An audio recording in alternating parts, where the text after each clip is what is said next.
오늘 8월 한 달을 시작하면서 저희들이 묵상할 말씀 제목을 이렇게 정했습니다. 그래도 은총을 베푸시는 하나님.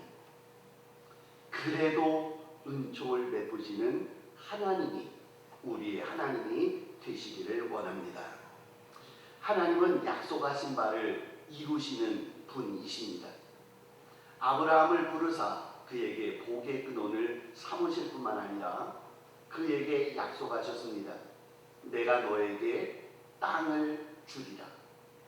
내가 너에게 하늘의 별처럼 땅의 모래처럼 내가 너희 자녀가 많아지게 하리라 하셨습니다.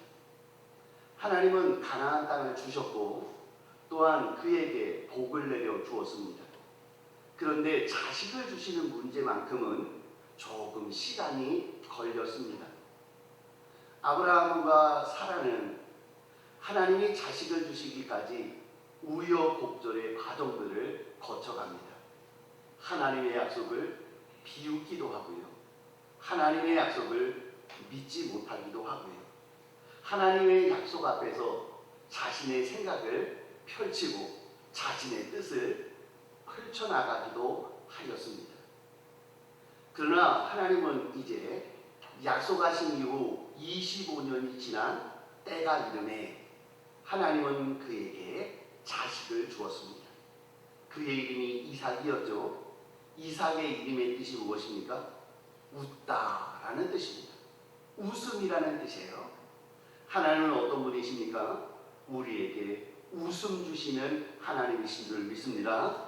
하나님께서는 우리들로 하여금 잠깐 동안 고통받고 어려울 수 있으나 결국에는 하나님께서 놀라운 일들을 이루어 주사 우리로 하여금 웃게 하시고 우리로 하여금 즐겁게 만들어 주시는 하나님이십니다.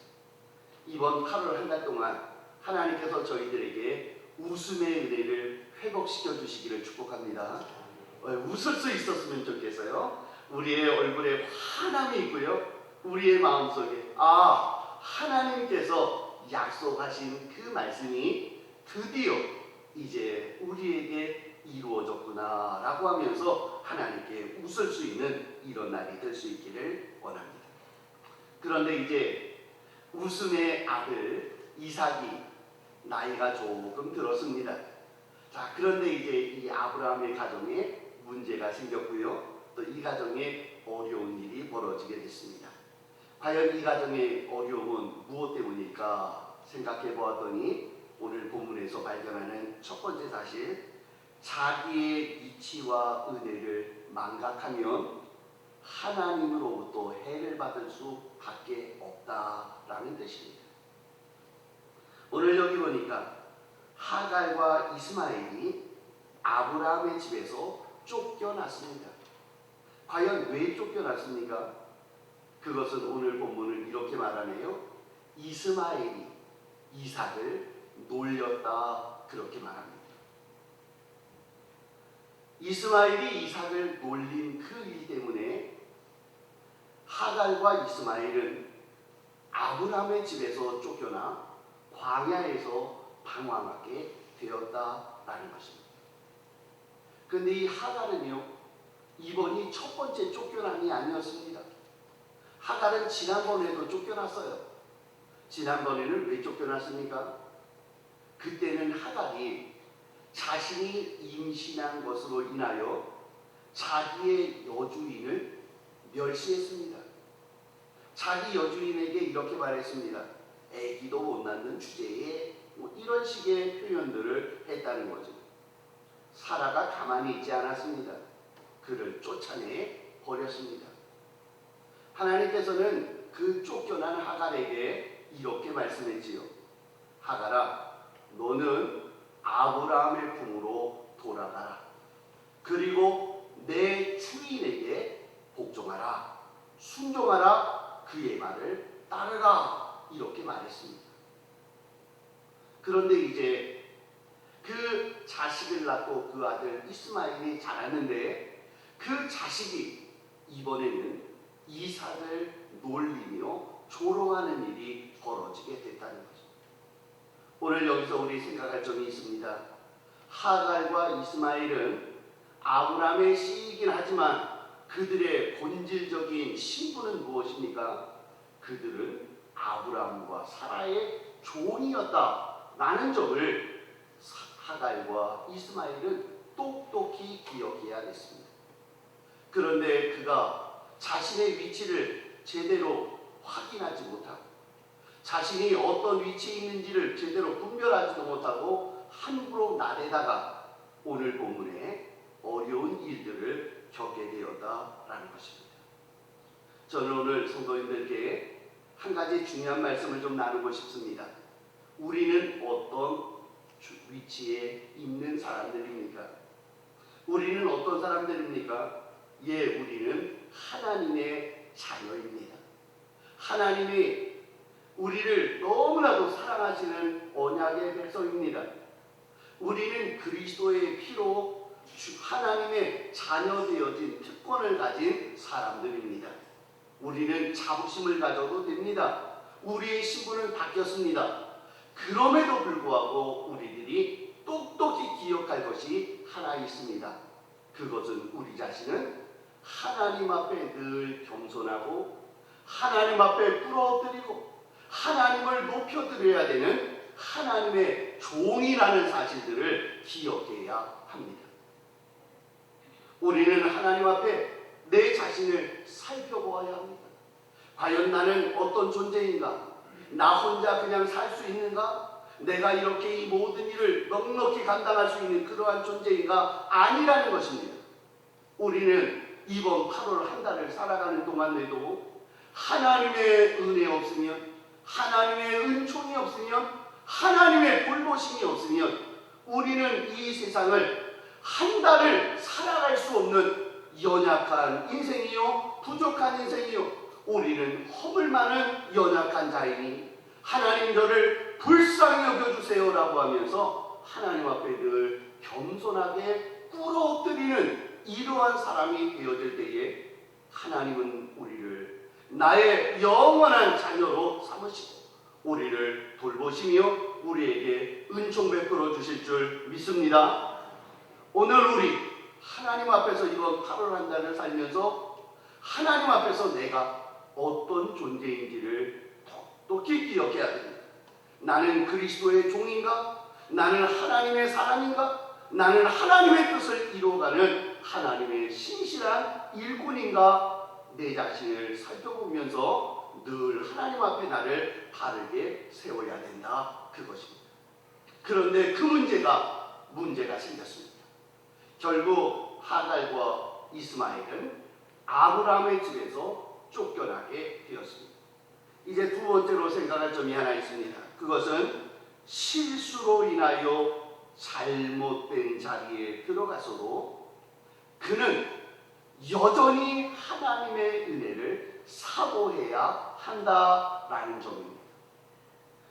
우리 인생들이요, 실수를 전혀 안 하고 살 수만 있으면 참 좋겠어요. 그런데 우리 인생은 어떻습니까? 쓰러지고 넘어지고 자빠지고 또 실수하고 또 죄를 짓고 또 범죄하는 이러한 인생들 아니겠습니까? 그래서 하나님에게 징계를 받기도 하고 또 어려운 자리에 내가 들어갈 수도 있다는 것입니다. 그런데 중요한 사실이 있어요. 내가 어려운 자리에 들어갔다 하여서 그것이 다는 아니다라는 점입니다.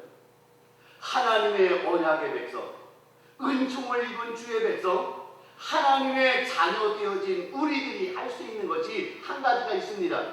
그것은 내가 비록 고난을 당하고 징계를 받고 어려운 자리에 있다 할지라도 우리는 여전히 그 자리에서도 하나님을 바라볼 수 있는 존재라는 것들을 기억해야 합니다. 어려운 자리에 빠져 있습니까? 곤란한 자리에 빠져 있습니까? 그러한 자리에 있어도 우리는 사람을 바라보거나 환경을 바라보는 것이 아니라 하나님을 바라볼 줄 알아야 된다는 것이지. 오늘 하갈과 이스마엘이 부엘세바 광야로 쫓겨나갔습니다. 가죽 부대 하나를 짊어지고 떡 조금 몇 덩이를 들고 쫓겨났습니다. 그리고 걸어다니다 방황하다 보니 물을 찾지 인해서 죽게 되었습니다.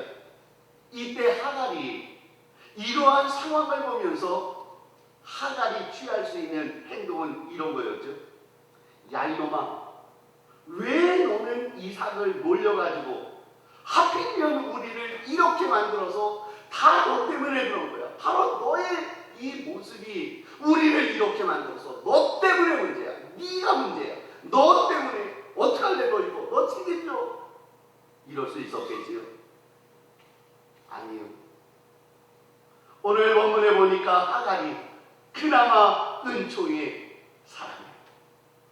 그가 보니 자기 자식이 이제는 물이 없어 죽게 되었답니다. 자식이 신음하고 있답니다. 그러니 그가 그 자식을 위해서 행동이 있어요. 그 자식을 덤불에 뉘어놓습니다. 그늘에 뉘어놨겠죠. 그리고 화살 한 바탕 쏠 수 있는 그 거리로 달려갑니다. 그러더니 그 앞에 가서 이 자식을 바라보며 하나님을 바라보며 통곡하기 시작했습니다. 하나님, 비록 우리 애가 잘못해서 우리가 이런 자리에 빠졌으나 그러나 하나님 불쌍히 여겨주세요. 긍휼히 여겨주세요. 그래도 우리는 아브라함의 식솔들 아니겠습니까? 우리 이스마엘이 그가 비록 잘못했어도 그는 할례 받은 하나님의 백성 아닙니까? 할례 받지 않았습니까? 주님의 백성 아닙니까? 하나님 봐주세요. 그러면서 하나님께 대성 통곡하며 하나님을 향하여 간구하며 기도하는 어머니의 모습을 우리는 바라볼 수 있다는 것. 사랑하는 성도 여러분, 우리 가끔 이런 얘기 하잖아요. 너 때문에 문제라고. 네가 우리 집에 골칫덩어리라고. 너가 지금 왜 이렇게 공부가 어떻고 뭐 생각이 어떻고 그러다가 갑자기 마음이 확 돌아가면서 너를 낳은 네 아버지가 문제라고. 뭐 이러면서 아버지, 할아버지, 할머니, 증조할아버지 막 따지고 올라가면서 그게 너의 씨가 문제라고 이러면서 얘기할 때가 있어요. 오늘 여기 보니까 비록 어려운 자리에 들어가 있다 할지라도 은혜의 백성 하갈은 그 문제를 놓고 그 문제 때문에 탄식하고 그 문제 때문에 원망한 것이 아니라 그는 그 문제를 하나님 앞에 가져나가며 하나님을 바라봅니다. 하나님 어찌합니까? 하나님 어떻게 하면 좋겠습니까? 하나님 비록 저희들이 잘못했었어도 하나님 우리 아이들 지금 죽어가요. 하나님 죽어가는 이 아이 어떻게 하면 좋겠습니까? 어머니의 기도가 바로 이 문제를 풀어나가는 능력의 시발점이 되어진 줄 믿습니다. 오늘 이 자리에 계신 우리 어머님들, 우리 남편을 위해서, 특별히 우리 자식들을 위해서 기도해야 됩니다. 우리 자녀들 이번에 시험 보는 애들이 꽤 돼. 또 이제 우리 아이들 취직의 문제 때문에 여러 가지 장래의 문제 때문에 고민하고 있는 아이들이 너무나도 많이 있습니다. 우리들이 그들을 향해 너의 문제니까 네가 처리하라고, 네 거는 네가 알아서 하라고, 그래서는 어머니의 바른 모습 아니요 언약의 백성의 바른 모습 아닙니다. 이번 한 달 동안 우리들은 우리 자녀들을 위해 좀 더 울며 기도했으면 좋겠습니다. 예수님이 우리에게 말씀한 우리 저자들에게 말씀했습니다. 너와 너희 자녀를 위하여 울라라고 했습니다. 오늘 저희들의 눈물이 하나님께 상달되기를 소원합니다. 오늘 여기에 보니까 하갈의 눈물과 하갈의 통곡이 하나님께 들린 바 되었다 그랬어요. 오늘 저희들이 우리의 자녀들을 위하여 하나님 도와주세요, 역사하세요, 우리 아들 죽어요, 우리 딸 죽습니다, 하나님 도와주셔야 됩니다라고 우리 어머니의 그 눈물이 오늘 하나님의 응답의 놀라운 은총의 역사 되어질 줄 믿습니다. 오늘 세 번째로 발견할 수 있는 사실입니다. 하나님은 그의 소리를 들으시고 그에게 은총을 베풀어 주시는 좋으신 하나님이었다라는 점을 발견하게 됩니다. 오늘 하갈이 이스마엘 때문에 대성통곡하며 눈물을 흘리며 하나님을 향하여 주의 도움의 손길을 바라고 있을 때 이제 주의 사자가 오늘 본문에 보니 어떻습니까? 그에게 찾아오셨습니다. 그리고는 말씀합니다. 너의 소리, 너의 자식을 위한 그의 소리가 여호와께 들린지라 라고 합니다. 그러면서 말씀합니다. 너의 자녀를 위하여 그렇게 울고 있으니 내가 너의 자녀를 또한 큰 민족을 이루게 하리라 그러시더니 하나님께서는 하갈의 눈을 뜨게 하사 샘물을 발견하게 하시고 그 샘물을 가져와 아이를 먹이게 하였더라. 그리고 그들이 하나님께서 주시는 은총에 따라 하나님이 그 아이와 함께 하심에 그가 장성하여 그가 민족을 이루었더라. 이렇게 말씀합니다. 무슨 말씀입니까? 하나님께서는 눈물의 자식 망하게 하지 않으셨습니다. 비록 어거스틴의 이야기만이 아닙니다. 오늘 우리 자식들이 비록 어려운 자리에 들어가 있고 곤고한 자리에 들어가 있어도 우리 그를 위하여 기도하는 어머니의 기도, 아버지의 기도를 통하여 하나님께서는 그를 큰 민족을 이루시고 그와 함께 하시고 그를 장성케 하시고 그에게 하나님이 살려주시고 은혜 주시고 복을 주셔서 그로 하여금 이 세상의 모든 일을 넉넉히 감당할 수 있는 복된 자녀로 하나님께서 책임져 주신 좋으신 하나님이신 줄 믿습니다. 우리 자녀들뿐만이 아닙니다. 저는 오늘 우리 8월 한 달 동안 우리들에게도 그런 은혜가 있기를 원합니다. 우리들이 비록 어떠한 잘못된 자리에 들어가고 어려운 자리에 들어가 있다 할지라도 우리가 그 자리에서 원망하고 실망하지 아니하고 하나님을 바라보며 하나님 저 죽습니다. 저 힘들어요. 저 어렵습니다. 어찌할 바를 모르겠습니다. 라고 그 문제를 하나님 앞에 가지고 나갈 때에 하나님이 우리를 들으시고 찾아오시고 열어주시고 먹여주시고 풀어주시는 이런 역사가 있는 이번 한 달 8월 한 달이 될 수 있기를 간절히 축복합니다. 축복합니다.